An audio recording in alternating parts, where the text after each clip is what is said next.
Also, jump scare. Sorry. But this is probably about as much of a view as you're gonna get of me because I'm still very camera shy, but I don't know, as long as you don't see anything above my mouth, I'm not really too concerned. That being said, I didn't have a plan for this video when I sat down to record it. I did bring back this paintbrush because I really like the way that it sounded when I first recorded the other video. I feel like the sounds were a lot crispier and much more noticeable than the other paintbrush, which I also did bring in here, but upon testing it again, I feel like it just doesn't catch well. I also did mess with the settings, so that could be why. Regardless, this was all I had in my hand when I came in here to record. But I do have a bookshelf in here, and I figured, what makes a great video? Oh, I know. I can read a bedtime story. So, I grabbed Tales of Peter Rabbit and His Friends, and I thought this would be fun to read as a little bedtime story because I wanted to do something a bit more calming, and I didn't want a whole bunch of different triggers like I did in the first video. So I was like, okay, brushing the mic and reading, I can do that. I don't know if this particular version of Peter Rabbit is like copyrighted or whatever. I don't know legal jargon. Basically, I don't know if I show you the book, if I'll get in trouble for it. So I'm not going to show you the book aside from what I showed you of the front cover. I'm just going to get to reading it. So I'll do a little bit of reading, a little bit of brushing the mic, maybe both at the same time if I think my two hands can handle that. But beyond that, I don't have a plan. So let's get into it. Once upon a time, there were 4 little rabbits, and their names were Flopsy, Mopsy, Cottontail, and Peter. They lived with their mother in a sandbank underneath the root of a very big fir tree. "Now, my dears," said old Mrs. Rabbit one morning, "you may go into the fields or down the lane, but don't go into Mr. McGregor's garden. Your father had an accident there. He was put in a pie by Mrs. McGregor. Now run along and don't get into mischief. I am going out." Then old Mrs. Rabbit took a basket and her umbrella and went through the wood to the baker's. She bought a loaf of brown bread and 5 currant buns. Flopsy, Mopsy, and Cottontail, who were good little bunnies, went down the lane to gather blackberries. But Peter, who was very naughty, ran straight away into Mr. McGregor's garden and squeezed under the gate.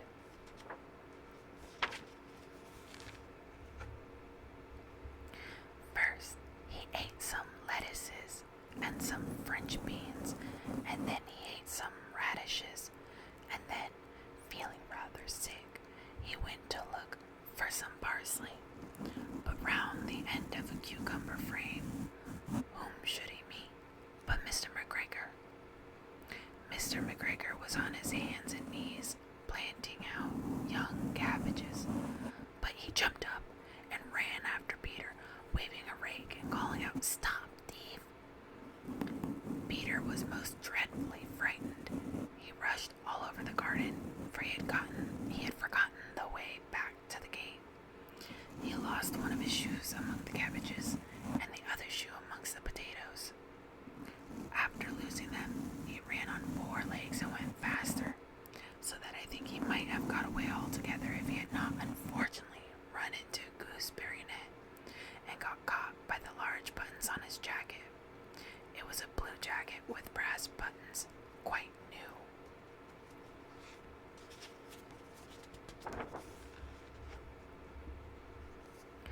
Peter gave himself up for lost and shed big tears, but his sobs were overheard by some friendly sparrows who flew to him in great excitement and implored him to exert himself.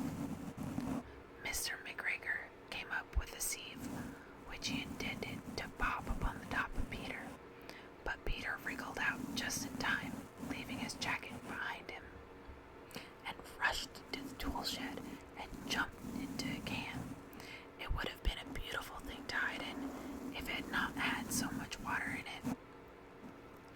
Mr. McGregor was quite sure that Peter was somewhere in the tool shed, perhaps hidden underneath a flower pot. He began to turn them over carefully, looking under each. Presently, Peter sneezed. "Ka-choo!" Mr. McGregor was after him in no time, and tried to put his foot upon Peter, who jumped out of a window, upsetting 3 plants. The window was too small for Mr. McGregor, and he was tired of running after Peter. He went back to his work. Peter sat down to rest. He was out of breath and trembling with fright, and he had not the least idea which way to go. Also, he was very damp with sitting in that can. After a time, he began to wander about, going lippity-lippity, not very fast, and looking all around. He found a door in a wall, but it was locked, and there was no room for a fat little rabbit to squeeze underneath. An old mouse was running in and out over the stone doorstep, carrying peas and beans to her family in the wood. Peter asked her the way to the gate, but she had such a large bee in her mouth that she could not answer. She only shook her head at Peter. Peter began to cry. Then he tried to find his way straight across the garden, but he became more and more puzzled. Presently, he came to a pond where Mr. McGregor filled his water cans. A white cat was staring at some goldfish. She sat very, very still, but now and then the tip of her tail twitched as if it were alive. Peter thought it best to go away without speaking to her. He had heard about cats from his cousin, little Benjamin Bunny. He went back towards the tool shed, but suddenly, quite close to him, he heard the noise of a hoe. Scratch, scratch, scratch. Peter scuttered underneath the bushes, but presently, as nothing happened, he came out and climbed upon a wheelbarrow and peeped over. The first thing he saw was Mr. McGregor hoeing onions. His back was turned towards Peter, and beyond him was the gate. Peter got down very quietly off the wheelbarrow and started running as fast as he could go, along a straight walk behind some blackcurrant bushes. Mr. McGregor caught sight of him at the corner, but Peter did not care. He slipped underneath the gate and was safe at last in the wood outside the garden. Mr. McGregor hung up the little jacket and the shoes for a scarecrow to frighten the blackbirds.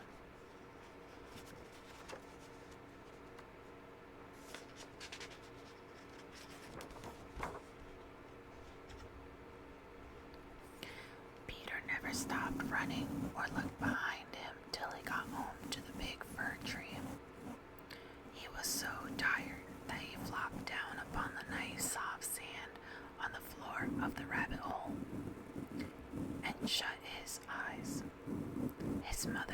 busy cooking, she wondered what he had done with his clothes. It was the second little jacket and pair of shoes that Peter had lost in a fortnight. I am sorry to say that Peter was not very well during the evening. His mother put him to bed and made some chamomile tea, and she gave a dose of it to Peter. 1 tablespoonful to be taken at bedtime. But Flopsy, Mopsy, and Cottontail had bread and milk and the blackberries for supper. The end. Well, I hope you enjoyed that short story. There are other tales as well in this book. So let me see if I can find another one to read you. I may skip this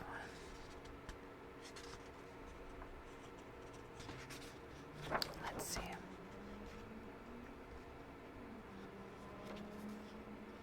Okay. I'll read one more story, and I think that'll be it. This one is called The Tale of Squirrel Nutkin. That's a funny name. I don't think I've ever read this one. This is a tale about a tale that belonged to a little red squirrel, and his name was Nutkin. He had a brother called Twinkleberry, and a great many cousins. They lived in a wood at the edge of a lake. In the middle of the lake, there is an island covered with trees and nut bushes. And amongst those trees stands a hollow oak tree, which is the house of an owl who is called Old Brown.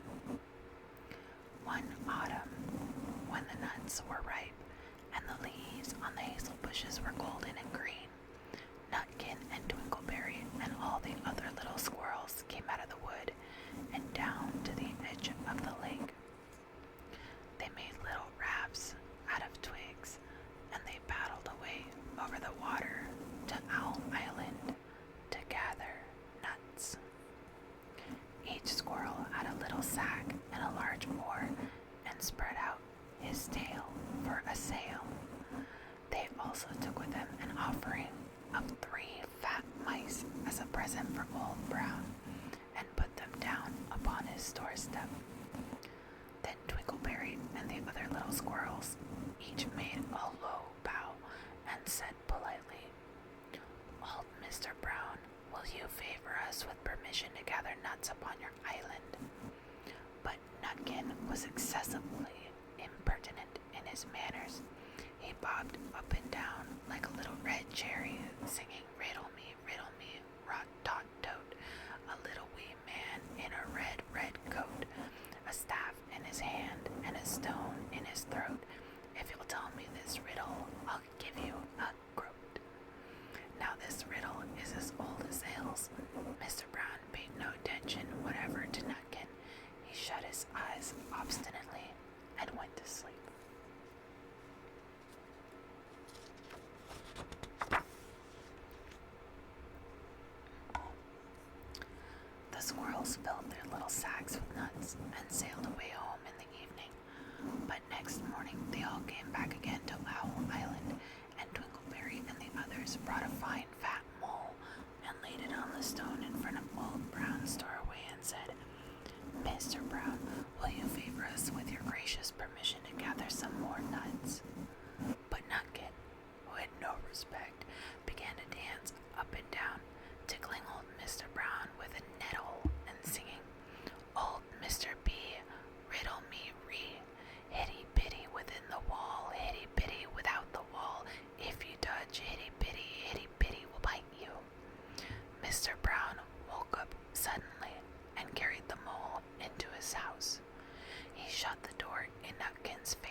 squirrels searched for nuts all over the island and filled their little sacks, but Nutkin gathered oak apples, yellow and scarlet, and sat upon a beech stump playing marbles and watching the door of old Mr. Brown.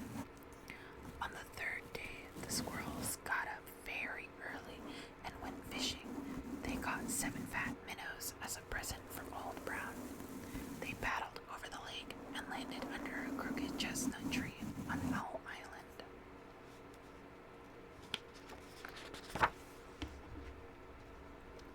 Twinkleberry and 6 other little squirrels each carried a fat minnow, but Nutkin, who had no nice manners, brought no present at all. He ran in front singing, "The man in the wilderness said to me, 'How many strawberries grow in the sea?'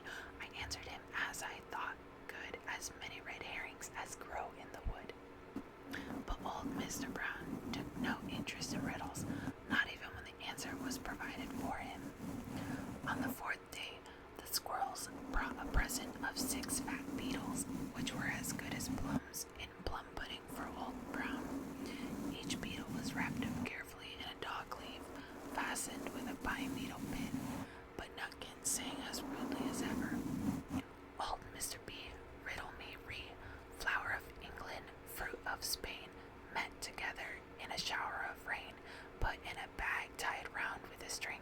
If you'll tell me this riddle, I'll give you a ring." Which was ridiculous of Nutkin, because he had not got any ring to give to Old Brown. The other squirrels hunted up and down the nut bushes, but Nutkin gathered robins' pin cushions off a briar bush and stuck them full of pine needle pins. On the 5th day, the squirrels brought a present of wild honey.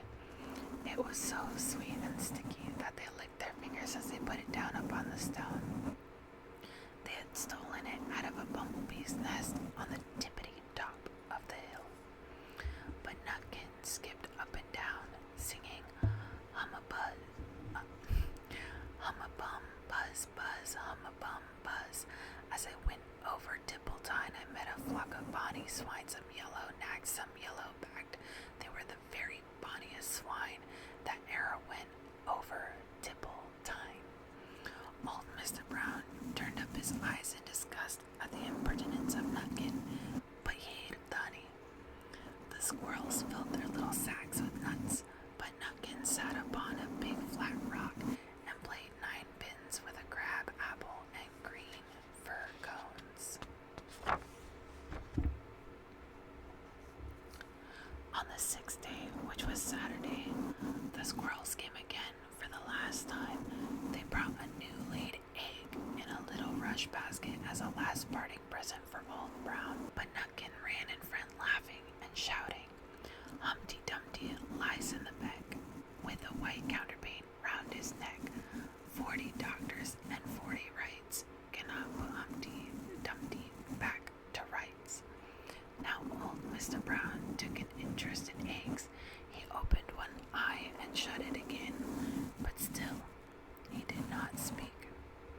Nutkin became more and more impertinent. Old Mr. B, hickamore on the king's kitchen door. All the king's horses and all the king's men couldn't drive hickamore off the king's kitchen door. Nutkin danced up and down like a sunbeam, but still Old Brown said nothing at all. Nutkin began again. Arthur O'Power had broken his hand. He comes roaring up the land. The King of Scots, with all his power, cannot turn Arthur of the Bower. Nutkin made a whirring noise to sound like the wind, and he took a running jump right onto the head of Old Brown. Then all at once there was a flutterment and a scufflement and a loud squeak. The other squirrels scuttered away into the bushes. When they came back very cautiously, peeping around the tree, there was Old Brown sitting on his doorstep, quite still, with his eyes closed, as if nothing had happened. But Nutkin was in his waistcoat pocket. This looks like the end of the story, but it isn't. Old his house and held him up by the tail, intending to skin him, but Nutkin pulled so very hard that his tail broke in two, and he dashed up the staircase and escaped out of the attic window. And to this day, if you meet Nutkin up a tree and ask him a riddle, he will throw sticks at you and stamp his feet and scold and shout,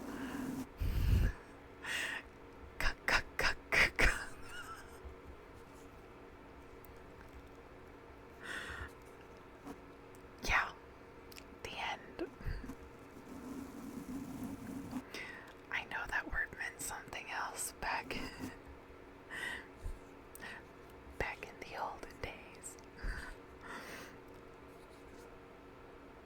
Also, man, what kind of moral of the story is that? I should have read that before I decided to read it out loud for